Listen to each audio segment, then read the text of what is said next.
नमस्कार मित्रांनो. असं का होतं की ज्या गोष्टीची भीती वाटत असते नेमकी तीच गोष्ट आयुष्यात दत्त म्हणून हजर होते.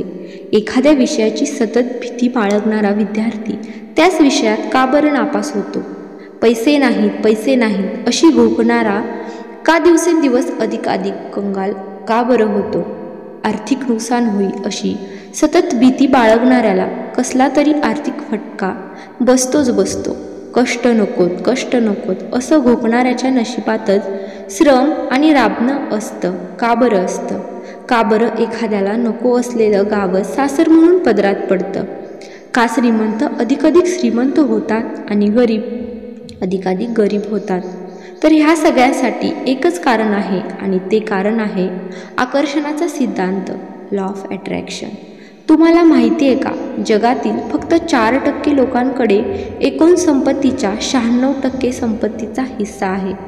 हा केवळ योगायोग नाही मित्रांनो, हा आकर्षणाचा नियम आहे. काय सांगतो हा नियम? तुमच्या आयुष्यात असलेली प्रत्येक गोष्ट, घटना ही कळत न कळत तुमच्या विचारांचीच आकर्षित केलेली असते. जसं की तुमचं दिसणं, तुमचे कपडे, तुमचा जोडीदार, तुमची मुलं, तुमचे मित्र, तुमचं घर, तुमचा व्यवसाय, तुमची सांपत्तिक स्थिती, तुमचं गाव, तुमच्या आवडीनिवडी, तुमचे नातेसंबंध, अगदी सगळं. जसं की समजा एखाद्याला निळा रंग आवडतो आणि त्याच्याकडे निळ्या रंगाचे खूप कपडे आहेत, तर तो बाहेर जाताना निळा शर्ट घालून जाईल ना.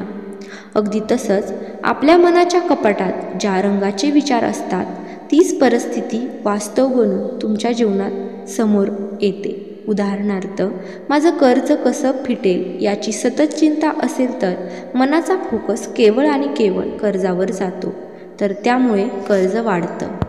माझं वजन वाढतंय म्हटलं की वजन अजूनच वाढतं. माझे केस गळतायत म्हटलं की अजूनच जास्त केस गळतात. माझं लग्न जमत नाही म्हटलं की लग्न जमायला अजूनच उशीर होतो. कर्ज माझा जीव घेणार म्हणलं की अजून आर्थिक अडचणी निर्माण होतात, वगैरे.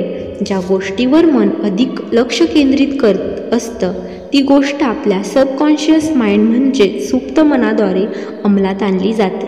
म्हणजे जर आपण आपल्याला जे हवं आहे ते आपल्याला मिळतंय अशी याच्या रंग, चव, आकार, गंध यांच्यासह कल्पना करून मनाला उत्तेजित अवस्थेत नेलं आणि त्यावर दृढ विश्वास ठेवला की हवं ते आपल्याला मिळतं.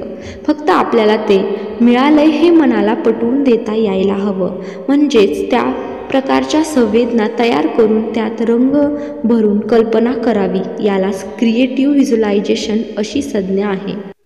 अगदी मरणाच्या दारात पोहोचलेली, डॉक्टरांनी आशा सोडून दिलेली, पण हे रहस्य जाणणारी अनेक माणसं फक्त ह्या शक्तीचा वापर करून आणि सकारात्मक कल्पना करून आणि त्यावर दृढ विश्वास ठेवून पुन्हा ठणठणीत बरी झाली आहेत. विश्वातील सर्वच थोर माणसांनी हा आकर्षणाचा सिद्धांत जाणला होता आणि त्याची अंमलबजावणी केली, म्हणून तर ते आता इतरांपेक्षा वेगळे ठरले आहेत. तुम्हालाही तुमच्या आयुष्यात सुख, समृद्धी, आरोग्य आणि समाधान हवं असल्यास दररोज ठराविक वेळी ठराविक स्तरी प्राणायाम करून चेहऱ्यावर समाधानाचे भाव ठेवून मनात ही वाक्य पूर्ण संवेदना आणि भावनेसह म्हणा. स्वस्थ आणि आरोग्यपूर्ण जीवन मी जगत आहे. ईश्वरा, मी तुझा खूप आभारी आहे. मी सुंदर आहे, तेजस्वी आहे, मी चिरतरुण आहे. ईश्वरा, मी तुझा खूप आभारी आहे. मी धैर्यवान, बलवान, सुज्ञ आणि विवेकी आहे. ईश्वरा, मी तुझा खूप आभारी आहे. समृद्ध, समाधानी आणि आनंदी जीवन मी जगत आहे. ईश्वरा, मी तुझा खूप आभारी आहे. माझ्या मनात प्रेम आणि परोपकार उत्पन्न होत आहे. ईश्वरा, मी तुझा खूप आभारी आहे. मला सर्वत्र अनुकूल परिस्थिती प्राप्त होत आहे. ईश्वरा, मी तुझा खूप आभारी आहे. याला पॉझिटिव्ह अझम्पशन्स म्हणजे सकारात्मक स्वयंसूचना, ॲटो सजेशन्स असे म्हणतात. यामुळे तुमच्या मानसिकतेत बदल होऊन दिवसभर एक आगळीवेगळी ऊर्जा तुमच्यामध्ये संचार करेल.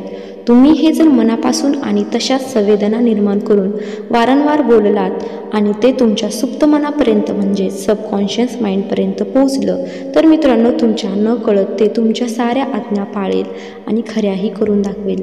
यात अट एकच असेल, ती म्हणजे तुम्ही घेत असलेल्या स्वयंसूचना या तुमच्या किंवा जगाच्या कल्याणासाठी असाव्यात. इतरांना नुकसान पोहोचवणारी स्वयंसूचना बुमरॅंग सारखी तुमचीच अपरिमित नुकसान करणारी ठरते. म्हणून आपल्या मनात उत्पन्न होणाऱ्या प्रत्येक विचारांविषयी सजग राहा.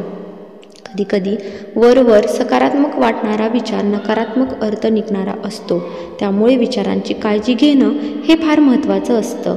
उदाहरणार्थ, मी कधीच आजारी पडणार नाही हे वाक्य वरकरणी सकारात्मक वाटत असले तरी त्या वाक्यात आजार हा नकारात्मक शब्द आहे. त्याच्या वारंवार उच्चाराने तशीच भावना मनात निर्माण होण्याची शक्यता आहे.